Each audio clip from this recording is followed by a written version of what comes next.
మా వినాయకుడు మమ్మల్ని వదిలి వెళ్ళిపోతున్నాడు, మా కళ్ళల్లో నీళ్లు తెప్పించేశాడు. పందిర్లోకి వచ్చేటప్పుడు ఆనందాన్ని తీసుకొచ్చాడు, వెళ్ళిపోతున్నప్పుడు మా పాపల్ని తీసుకెళ్లిపోతున్నాడు. వెళ్ళిపోతున్నానని బాధపడకండి అన్నాడు, మళ్ళీ వస్తాను కదా అని ఎదురు చూడమన్నాడు. వచ్చే ఏడాది కల్లా అందరూ సెటిల్ అవ్వాలన్నాడు, అందరూ సంతోషంగా ఉండాలన్నాడు, ఎవరికి ఎలాంటి కష్టం రాకుండా మీరే చూసుకోవాలన్నాడు, కష్టం వస్తే నన్ను తలుచుకోండి అన్నాడు. ఇక అందరినీ వదిలి వెళ్ళిపోవాల్సిన టైం వచ్చేసింది అన్నాడు. అందరికీ బాయ్ బాయ్ చెప్పేసి కైలాసానికి వెళ్ళిపోయాడు.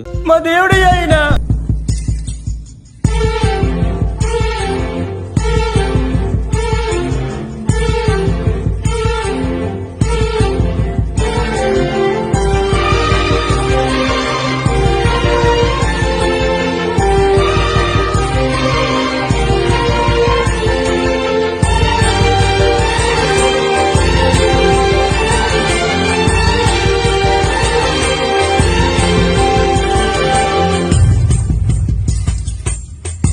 आई लाइक करे, फॉलो करे।